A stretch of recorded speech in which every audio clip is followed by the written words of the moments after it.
Matapos sabihin ni Pangulong Bongbong Marcos na handa siyang makipagkasundo sa mga Duterte, sinabi ni Senador Bongo na dapat pauwiin muna si dating Pangulong Rodrigo Duterte. Ito raw ang nakikitang paraan ni Go para mapatunayan ng Pangulo ang kanyang sinseridad. Sagot naman ni Palace Press Officer Claire Castro, walang kondisyon ang alok ng Pangulo. Nilinaw niya na ang alok ng Pangulo na makipagkasundo ay para din sa iba pang partido at hindi lang sa mga Duterte.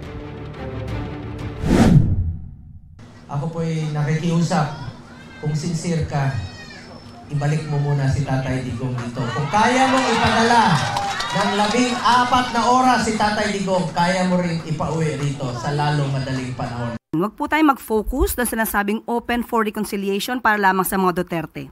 Hindi po gagawin ng Pangulo na lumabag sa batas para lamang sa isang rekonsilyasyon.